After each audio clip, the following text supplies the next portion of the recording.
bonjour. Bonjour monsieur. Vous êtes à l'origine de la création, je dirais, de BPI France, la banque publique d'investissement. Depuis 2003, vous êtes à la tête de l'institution. C'est un bébé, c'est votre bébé qui semble aujourd'hui grandir et vraiment bien grandir. Absolument. Alors c'est 2013, hein. 2013, pardon. Donc ça va faire ça fait 9 ans effectivement. Énormément grandi, bien entendu, dans toutes les composantes du métier, avec un certain nombre de nouveaux métiers. Et donc maintenant, c'est parti pour être exponentiel, effectivement. Mhm. Quel est le modèle économique de BPI France? Vous dites que c'est une banque de l'entrepreneur. Qu'est-ce que ça veut dire exactement? Ben, c'est une banque qui s'intéresse aux besoins de l'entrepreneur dans toutes leurs composantes. Euh, Depuis l'idée qui vient à l'esprit de l'entrepreneur jusqu'à sa réalisation. Et donc, nous avons un certain nombre de métiers qui correspondent à cette raison d'être. La raison d'être, c'est permettre aux entrepreneurs d'oser grandir. Alors, les métiers, c'est quoi? C'est du crédit. Le crédit, le business model, c'est que nous facturons un taux d'intérêt, bien entendu. Deuxième métier, c'est les fonds propres. Donc, nous investissons en capital, plus de 4 milliards d'euros par an, capital d'entreprises françaises. Le business model, c'est la plus-value réalisée sur la revente et les dividendes. Le troisième métier, c'est un métier d'accompagnement à la création d'entreprises. Et là, c'est un métier qui est un peu plus subventionnel. Nous accompagnons les créateurs d'entreprises avec des ressources publiques, même si nous leur facturons un petit taux d'intérêt quand même. Nous avons également un métier de financement de l'innovation qui est très important, avec des avances remboursables, des prêts à l'innovation, des prêts à l'amorçage, où nous facturons également un petit intérêt, mais il y a une composante subventionnelle importante puisque c'est très risqué. Et puis, nous avons de plus en plus un métier de conseil important, où nous sommes aux côtés des entrepreneurs avec nos consultants. On a aujourd'hui à peu près 400 consultants qui travaillent pour nous. Et nous facturons des missions à tous ces entrepreneurs. Voilà. Donc, au total, ça fait une belle entreprise qui a 45 milliards d'euros d'actifs sous gestion, qui a par ailleurs 45 milliards d'euros, c'est le même chiffre, mais ce n'est pas la même chose, de total de crédit sous gestion, et qui va cette année engendrer 1,7 milliard d'euros de résultats nets. Alors, comment vous êtes réparti sur la France, puisque vous êtes vraiment une institution bien particulière? Comment aujourd'hui vous êtes dans cette densité que vous voulez souhaiter, en tout cas, réaliser à travers le soutien et l'appui aux chefs d'entreprise? Eh bien, nous avons 50 agences régionales qui nous permettent de toucher l'essentiel des entrepreneurs français. Nous avons également des canaux digitaux de plus en plus importants, puisque BPI France est devenu une fintech. Nous faisons du crédit digital en ligne pour les toutes petites entreprises.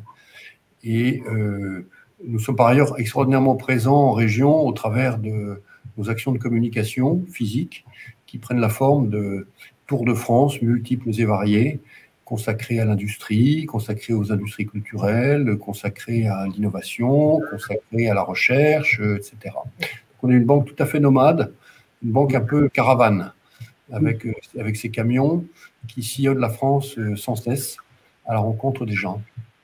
Et quel est le poids des pesanteurs? Vous êtes vous existez depuis 9 ans, donc on peut imaginer que les inerties s'installent.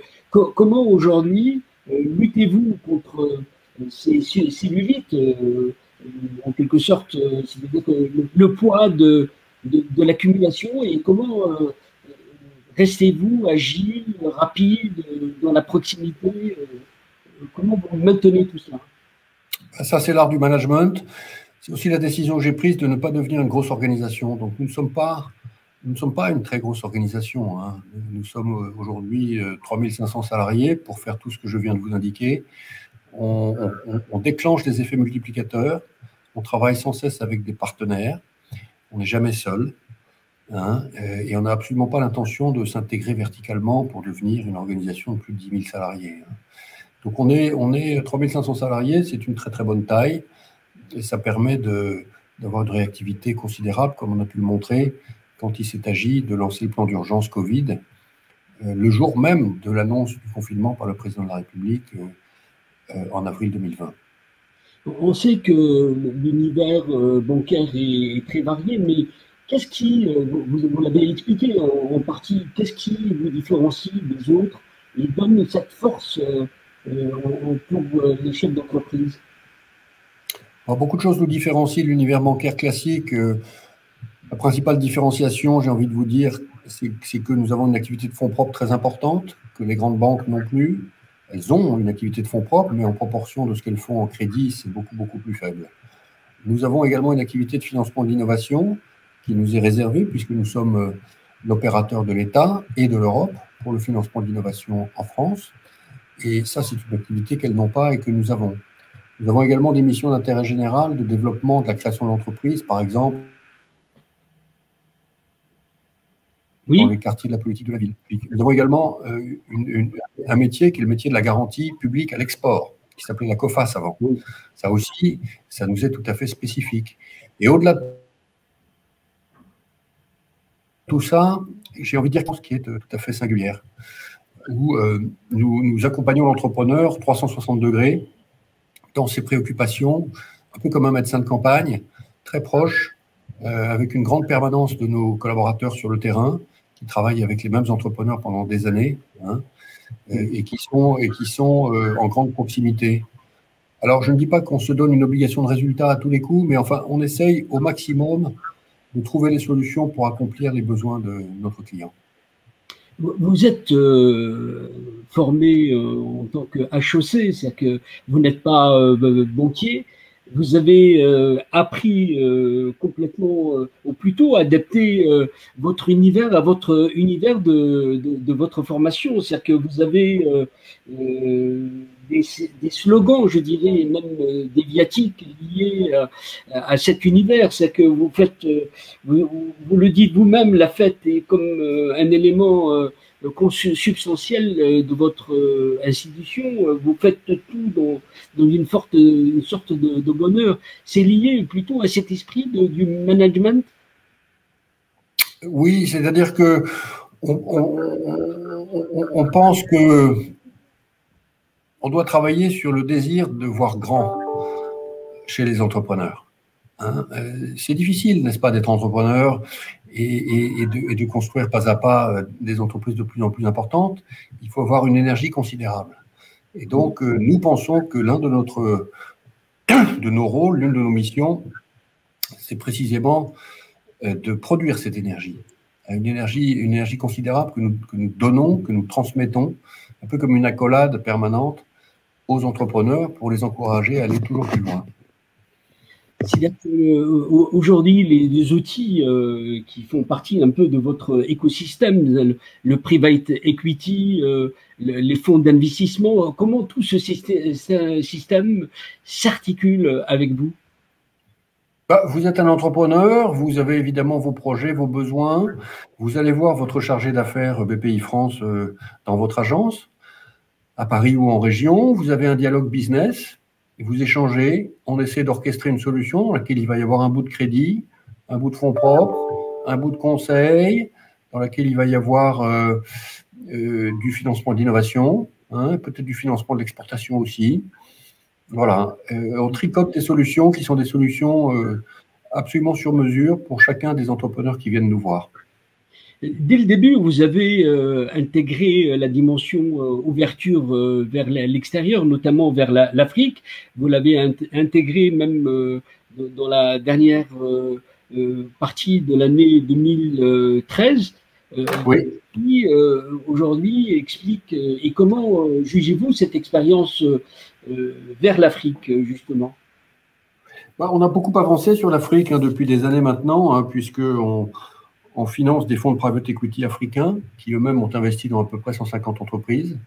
Au total, avec nos financements, on a déclenché la mise à disposition de ces fonds de l'ordre de 1 milliard d'euros, ce qui est tout à fait important. Et dans les années qui viennent, nous voulons très largement augmenter cette enveloppe avec nos partenaires financiers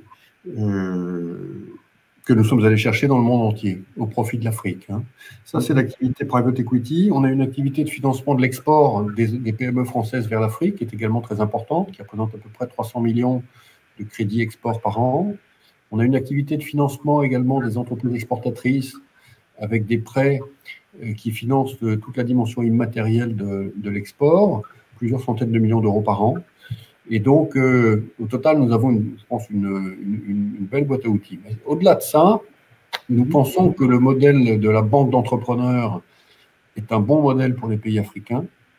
Et donc, nous mettons à disposition des gouvernements africains nos savoir-faire, nos connaissances, nos équipes techniques pour les aider à monter leur propre BPI, avec des projets que nous allons retrouver dans des pays d'Afrique francophone en particulier. Et est-ce qu'on vous écoute? Comment aujourd'hui poussez-vous ces partenaires africains à s'impliquer et aller vers... parce que au fond, l'univers de l'entreprise est très très pauvre en Afrique en termes de financement. Alors, les États africains ont beaucoup observé le succès de la BPI en France, et je dois dire que ça leur donne un certain nombre d'idées. Et donc, n'avons pas de difficulté à les convaincre qu'un outil de guichet unique pour l'entrepreneur, qui simplifie la vie de l'entrepreneur, avec une grosse dimension digitale, est une nécessité pour leur économie. Pour revenir un peu à la construction de votre modèle BPI France, est-ce que les gens facilement trouvent le moyen de vous décrypter, de vous comprendre? Parce que on a l'impression que la machine est immense, il y a un mécano assez complexe. Est-ce que c'est une illusion d'optique? En fait, les métiers sont simples. Vous avez des investisseurs qui investissent, des banquiers qui prêtent, des consultants qui conseillent, fondamentalement. Donc, c'est simple. Non, les gens comprennent très bien ce qu'on fait, je dois dire. Aujourd'hui, à quoi passez-vous votre temps? Vous semblez être très, très préoccupé par cette vision du futur, comment se préparer à l'avenir, tout en étant dans le réel, les mains dans le conduit. C'est que comment aujourd'hui gérez-vous ce temps de la réflexion par rapport à votre temps d'action? Écoutez, on a la chance d'avoir un métier qui nous permet d'entremêler la réflexion stratégique et l'action pratico-pratique au quotidien tout le temps. Il n'y a pas mieux pour la réflexion stratégique que d'écouter les entrepreneurs, d'écouter les chercheurs, d'écouter les scientifiques. Et puis, comme nous sommes essentiellement une banque du passage à l'action, une banque du passage à l'acte, une banque hyper pragmatique, avec un jeu de jambes de boxeur, j'ai envie de dire, très fluide comme ça. On agit très vite. On met en œuvre très rapidement des mesures, on déploie des plans, un peu à la vitesse de la lumière quand même, j'ai envie de vous dire. Et donc les années se suivent et elles sont de plus en plus fécondes. Est-ce que le modèle, je reviens là-dessus, BPI France, pourrait être vraiment utile pour l'Afrique dans le sens où c'est un continent où tout est à faire? Est-ce qu'aujourd'hui, quand on voit l'Afrique, c'est d'abord 54 États et des pays anglophones, lusophones, francophones, et est-ce que vous avez regardé, vous qui êtes vous avez un petit passé africain, comment voyez-vous tout cela par rapport à ce continent? Je pense que vous avez des générations de jeunes Africains qui sont tout à fait prêtes à devenir entrepreneurs pour peu qu'on leur donne les moyens. Et je pense qu'il y a un devoir éthique à leur donner les moyens précisément de le faire. Alors, il s'agit de faire des petits crédits. Ce n'est pas très compliqué finalement. Et des petits crédits à des taux qui sont abordables. Et non pas, comme ce qu'on voit aujourd'hui, des crédits à 6 mois à 17%. Donc, ma position, c'est que si on en reste à des crédits 6 mois à 17%, on n'y arrivera jamais. Il faut qu'on puisse faire des crédits qui soient plutôt à 3-4 ans, avec des taux qui soient très certainement inférieurs à 10%. De manière à ce que les entrepreneurs puissent déployer réellement des projets. Alors, c'est risqué, mais je pense que les ressources publiques sont là pour couvrir ce risque-là aussi. En tout cas, c'est une nécessité. Mais en Afrique, il y a aussi des institutions de microfinance, de microfinance. Et tout cela, c'est pas si différent de ce que vous imaginez ou vous pratiquez chez vous. Vous avez tout à fait raison, il y a un certain nombre d'institutions, mais c'est honnêtement à la dimension du besoin trop faible, hein. Et par ailleurs, nous sommes sur des taux qui sont des taux très élevés. Très élevés, hein, voilà. Et donc, il faut que le tailleur de quartier qui a déjà 5 salariés et qui voudrait passer à 15 salariés puisse emprunter quelques milliers d'équivalents euros sur plusieurs années à des taux qui ne soient pas des taux punitifs. Voilà. Et ça, je pense que c'est bien l'objectif que nous partageons avec les gouvernements. Vous êtes un grand dirigeant d'entreprise, mais votre regard sur l'état de l'économie du monde, c'est aussi important. Et quand on a vécu ce qu'on a vécu avec le Covid et on continue à vivre cette situation, est-ce qu'aujourd'hui, l'État, évidemment, chaque pays a ses contraintes aussi, mais comment voyez-vous aujourd'hui l'état de la croissance, de l'économie et cette volonté de produire de la richesse? Est-ce qu'aujourd'hui, tout cela n'est pas mis en jeu? Ben non, enfin, écoutez, je pense qu'on est plutôt dans un moment qui est absolument fascinant d'explosion technologique en particulier, qui permet d'ouvrir des perspectives et des opportunités considérables partout. Il faut simplement avoir des entrepreneurs bien équipés, hein, pour relever ces défis-là. Équipés comment? Eh ben, équipés d'abord en formation, il faut qu'ils soient formés, et puis ensuite financés, hein.